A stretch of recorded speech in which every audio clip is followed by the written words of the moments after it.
Do you feel that? The feeling that you're being watched, not by eyes, but by something hungry. You're lost in the Maine woods. The storm is screaming, and that rotting cabin ahead is your only hope. But inside sits a man who hasn't seen the sun in decades. And he isn't alone tonight. We don't just tell a story, we enter a nightmare. Moon madness, a touch of fever. I wish I could think so. But when I am alone after dark in the waste places where my wanderings take me, and hear across infinite voids the demon echoes of those screams and snarls, and that detestable crunching of bones, I shudder again at the memory of that eldritch night. I knew less of woodcraft in those days, though the wilderness called just as strongly to me as it does now. Up to that night, I had always been careful to employ a guide, but circumstances now suddenly forced me to a trial of my own skill. It was midsummer in Maine, and despite my great need to get from Mayfair to Glendale by the next noon, I could find no person willing to pilot me. Unless I took the long route through Patuasset, which would not bring me to my goal in time. There would be dense forests to penetrate, yet whenever I asked for a guide, I was met with refusal and evasion. Stranger that I was. It seemed odd that everyone should have glib excuses. There was too much important business on hand for such a sleepy village, and I knew that the natives were lying. But they all had imperative duties, or said that they had, and would do no more than assure me that the trail through the woods was very plain, running due north, and not in the least difficult for a vigorous young fellow. If I started while the morning was still early, they averred I could get to Glendale by sundown, and avoid a night in the open. Even then, I suspected nothing. The prospect seemed good, and I resolved to try it alone, let the lazy villagers hang back as they might. Probably I would have tried it, even if I had suspected, for youth is stubborn, and from childhood I had only laughed at superstition and old wives' tales. So before the sun was high, I had started off through the trees at a swinging stride, lunch in my hand, Guardian automatic in my pocket, and belt filled with crisp bills of large denominations. From the distances given me and a knowledge of my own speed, I had figured on making Glendale a little after sunset, but I knew that even if detained overnight through some miscalculation, I had plenty of camping experience to fall back on. Besides, my presence at my destination was not really necessary till the following noon. It was the weather that set my plans awry. As the sun rose higher, it scorched through even the thickest of the foliage and burned up my energy at every step. By noon, my clothes were soaking with perspiration, and I felt myself faltering in spite of all my resolution. As I pushed deeper into the woods, I found the trail greatly obstructed with underbrush, and at many points nearly It must have been weeks, perhaps months, since anyone had broken his way through, and I began to wonder if I could, after all, live up to my schedule. At length, having grown very hungry, I looked for the deepest patch of shade I could find, and proceeded to eat the lunch which the hotel had prepared for me. There were some indifferent sandwiches, a piece of stale pie, and a bottle of very light wine. By no means sumptuous fare, but welcome enough to one in my state of overheated exhaustion. It was too hot for smoking to be of any solace, so I did not take out my pipe. Instead, I stretched myself at full length under the trees when my meal was done, intent on stealing a few moments' rest before commencing the last lap of my journey. I suppose I was a fool to drink that wine, for, light though it was, it proved just enough to finish the work the sultry, oppressive day had begun. My plan called for the merest momentary relaxation, yet, with scarcely a warning yawn, I dropped off into a sound slumber. When I opened my eyes, twilight was closing in about me. A wind fanned my cheeks, restoring me quickly to full perception. And as I glanced up at the sky, I saw with apprehension that black racing clouds were leading on a solid wall of darkness prophetic of violent thunderstorm. I knew now that I could not reach Glendale before morning. But the prospect of a night in the woods, my first night of lone forest camping, became very repugnant under these trying conditions. In a moment, I decided to push along for a while at least, in the hope of finding some shelter before the tempest should break. Darkness spread over the woods like a heavy blanket. The lowering clouds grew more threatening, and the wind increased to a veritable gale. A flash of distant lightning illuminated the sky, followed by an ominous rumble that seemed to hint of malign pursuit. Then I felt a drop of rain on my outstretched hand, and though still walking on automatically, resigned myself to the inevitable. Another moment and I had seen the light of a window through the trees and the darkness. Eager only for a shelter, I hastened toward it. Would to God I had turned and fled. There was a sort of imperfect clearing, on the farther side of which, with its back against the primeval wood, stood a building. I had expected a shanty or log cabin, but stopped short in surprise when I beheld a neat and tasteful little house of 2 stories, some 70 years old by its architecture, yet still in a state of repair, betokening the closest and most civilized attention. Through the small panes of one of the lower windows, a bright light shone, and toward this, spurred by the impact of another raindrop, I presently hurried across the clearing, rapping loudly on the doors as soon as I gained the steps. With startling promptness, my knock was answered by a deep, pleasant voice which uttered the single syllable, "Come." Pushing open the unlocked door, I entered a shadowy hall lighted by an open doorway at the right, beyond which was a book-lined room with a gleaming window. As I closed the outer door behind me, I could not help noticing a peculiar odor about the house. A faint, elusive, scarcely definable odor which somehow suggested animal. My host, I surmised, must be a hunter or trapper, with his business conducted on the premises. The man who had spoken sat in a capacious easy chair beside a marble-topped center table, a long lounging robe of gray swathing his lean form. The light from a powerful Aegon lamp threw his features into prominence, and as he eyed me curiously, I studied him in no less detail.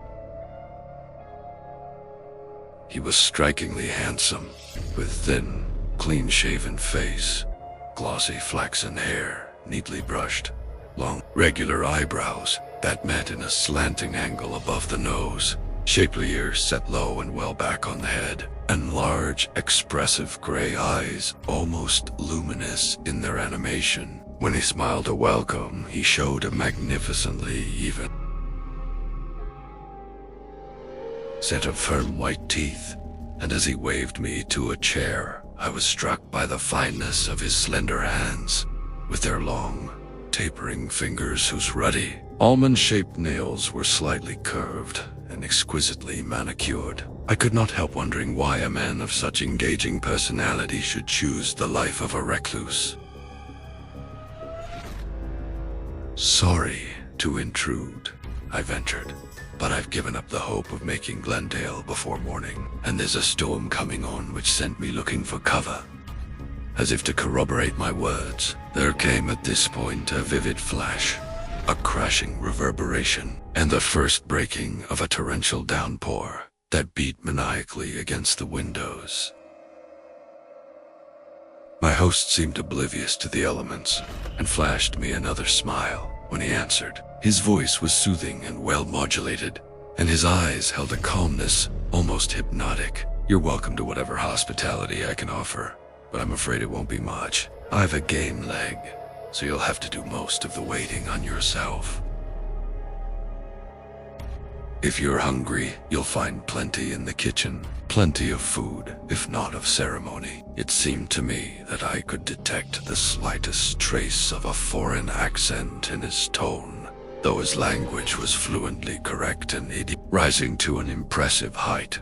He headed for the door with long, limping steps, and I noticed the huge, hairy arms that hung at his side in such curious contrast with his delicate hands.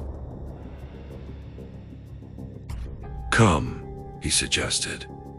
"Bring the lamp along with you. I might as well sit in the kitchen as here." I followed him into the hall and the room across it, and at his direction ransacked the woodpile in the corner and the cupboard on the wall. A few moments later, when the fire was going nicely, I asked him if I might not prepare food for both, but he courteously declined.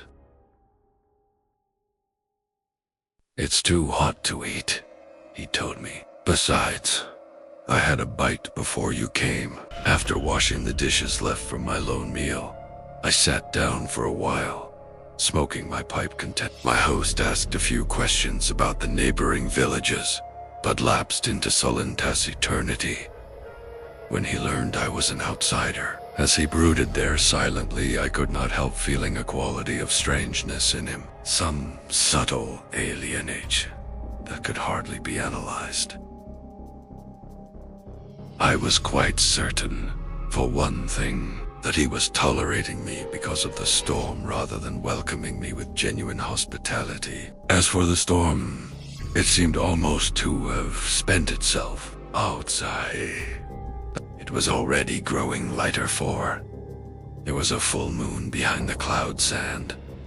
The rain had dwindled to a trivial drizzle. Perhaps, I thought, I could now resume my journey after all. An idea which I suggested to my host. "Better wait till morning," he remarked. "You say you're afoot, and it's a good 3 hours to Glendale. I've 2 bedrooms upstairs, and you're welcome to one of them if you care to stay." There was a sincerity in his invitation which dispelled any doubts I had held regarding his hospitality, and I now concluded that his silences must be the result of long isolation from his fellows in this wilderness. After sitting without a word through 3 fillings of my pipe, I finally began to yawn. "It's been rather a strenuous day for me," I admitted, "and I guess I'd better be making tracks for bed. I want to be up at sunrise, you know, and on my way." My host waved his arm toward the door, through which I could see the hall and the staircase. "Take the lamp with you," he instructed. "It's the only one I have, but I don't mind sitting in the dark. Really, half the time I don't light it at all when I'm alone. Oil is so hard to get out here, and I go to the village so seldom. Your room is the one on the right, at the head of the stairs." Taking the lamp and turning in the hall to say goodnight, I could see his eyes glowing almost phosphorescently in the darkened room I had left, and I was half reminded for a moment of the jungle and the circles of eyes that sometimes glow just beyond the radius of the campfire. Then I started upstairs. As I reached the 2nd floor, I could hear my host limping across the hall to the other room below, and perceived that he moved with owlish sureness despite the darkness. Truly, he had but little need of the lamp. The storm was over, and as I entered the room assigned me, I found it bright with the rays of a full moon that streamed on the bed from an uncurtained south window. Blowing out the lamp, and leaving the house in darkness but for the moonbeams. I sniffed at the pungent odor that rose above the scent of the kerosene, quasi-animal odor I had noticed on first entering the place. I crossed to the window and threw it wide, breathing deep of the cool, fresh night air. When I started to undress, I paused almost instantly, recalling my money belt, still in its place about my waist. Possibly, I reflected, it would be well not to be too hasty or unguarded, for I had read of men who seized just such an opportunity to rob and even to murder the stranger within their dwelling. So arranging the bedclothes to look as if they covered a sleeping figure, I drew the room's only chair into the concealing shadows, filled and lighted my pipe again, and sat down to rest or watch, as the occasion might demand. I could not have been sitting there long when my sensitive ears caught the sound of footsteps ascending the stairs. All the old lore of robber landlords rushed on me afresh, when another moment revealed that the steps were plain, loud, and careless, with no attempt at concealment, while my host's tread, as I had heard it from the head of the staircase, was a soft, limping stride. Shaking the ashes from my pipe, I slipped it in my pocket. Then, seizing and drawing my automatic, I rose from the chair, tiptoed across the room, and crouched tensely in a spot which the opening door would cover. The door opened, and into the shaft of moonlight stepped a man I had never seen before. Tall, broad-shouldered, and distinguished, his face half hidden by a heavy square-cut beard, and his neck buried in a high black stock of a pattern long obsolete in America. He was indubitably a foreigner. How he could have entered the house without my knowledge was quite beyond me, nor could I believe for an instant that he had been concealed in either of the 2 rooms or the hall below me. As I gazed intently at him in the insidious moonbeams, it seemed to me that I could see directly through his sturdy form. But perhaps this was only an illusion that came from my shock of surprise, noticing the disarray of the bed, but evidently missing the intended effect of occupancy. The stranger muttered something to himself in a foreign tongue and proceeded to disrobe. Flinging his clothes into the chair I had vacated, he crept into bed, pulled the covers over him, and in a moment or two was breathing with the regular respiration of a sound sleeper. My first thought was to seek out my host and demand an explanation, but a second later I deemed it better to make sure that the whole incident was not a mere after effect of my wind-drugged sleep in the wards. I still felt weak and faint, and despite my recent supper, was as hungry as if I had not eaten since that noonday lunch. I crossed to the bed, reached out, and grasped at the shoulder of the sleeping man. Then, barely checking a cry of mad fright and dizzy astonishment, I fell back with pounding pulse and dilated eyes, for my clutching fingers had passed directly through the sleeping form and seized only the sheet below.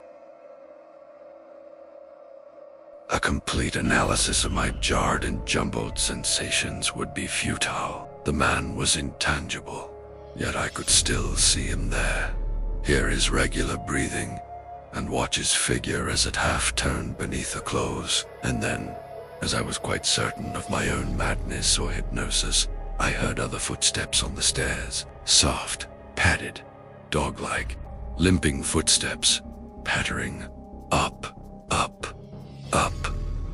dot. And again, that pungent animal smell, this time in redoubled volume.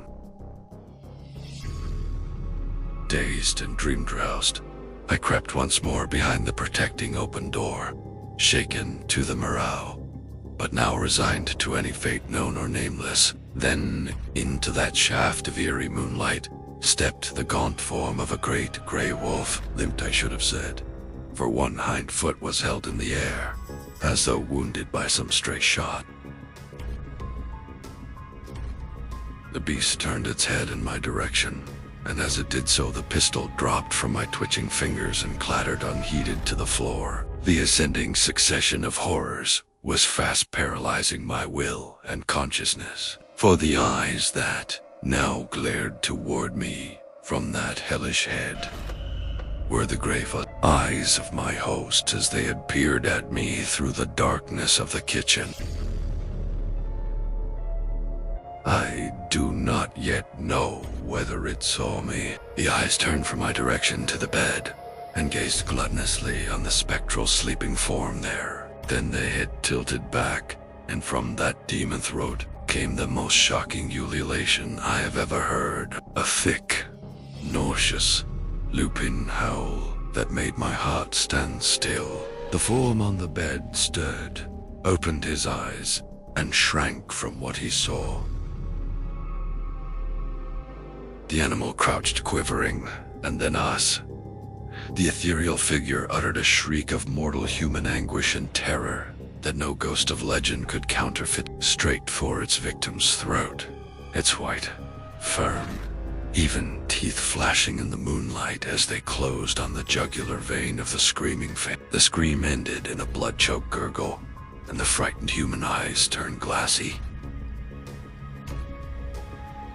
That scream had roused me to action, and in a second I had retrieved my automatic and emptied its entire contents into the wolfish monstrosity before me.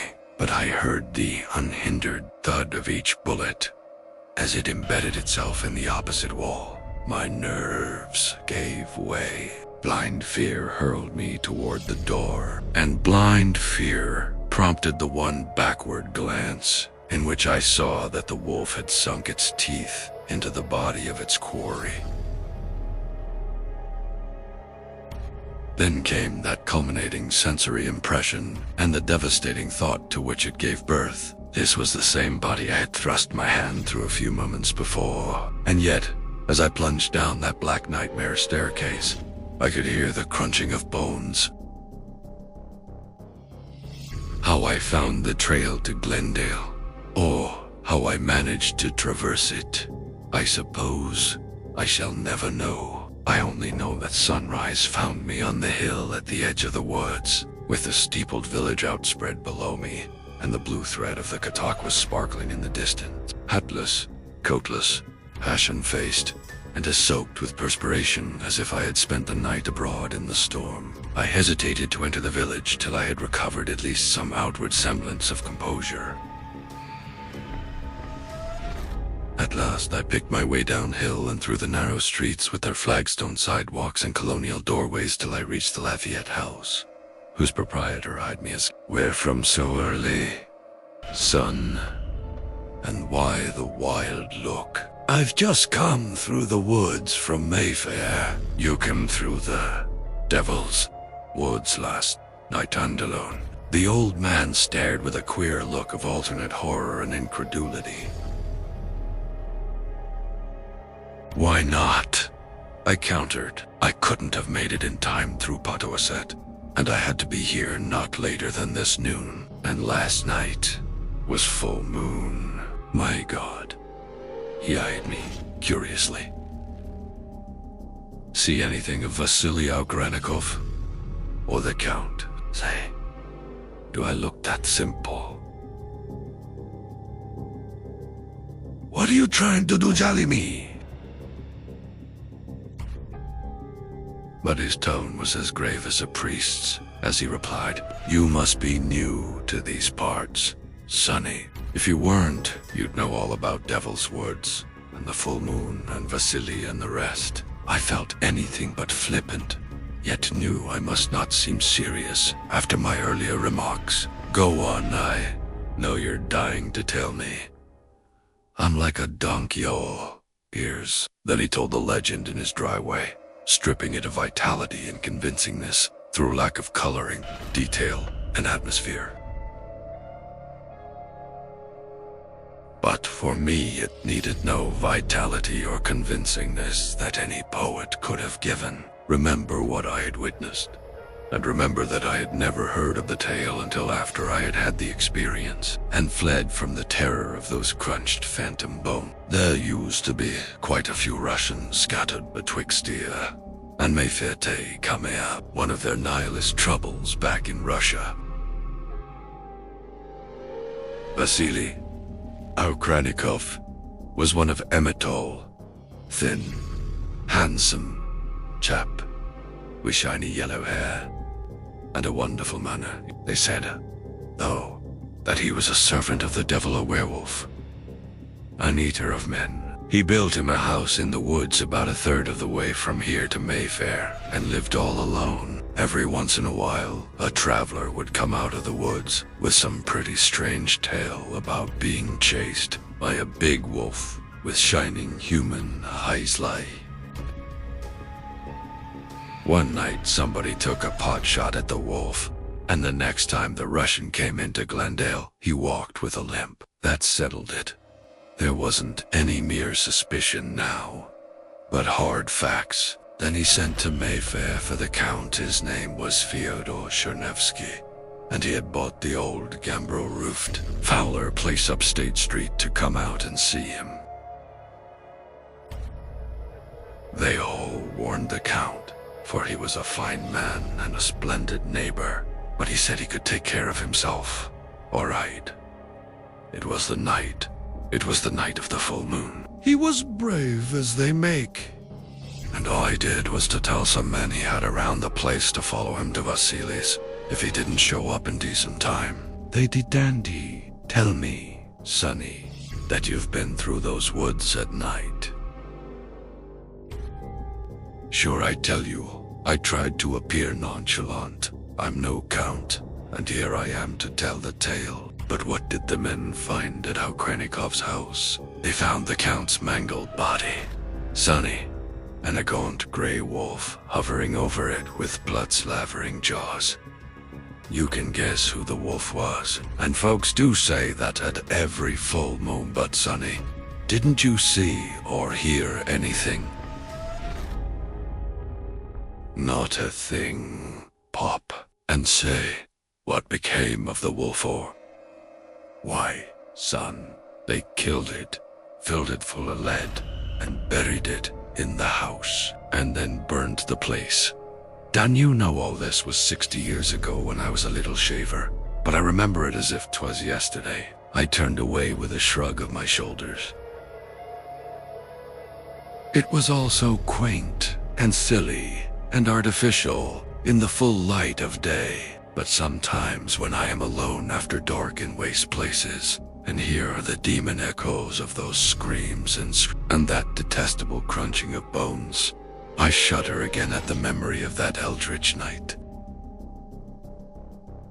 This was the Ghost Eater, a reminder that some hunger can never be satisfied. If my voice guided you through the darkness tonight, hit the like button and subscribe for more Lovecraftian horrors. Every week, we dig deeper into the unknown. Thank you for listening. Sleep well, if you can.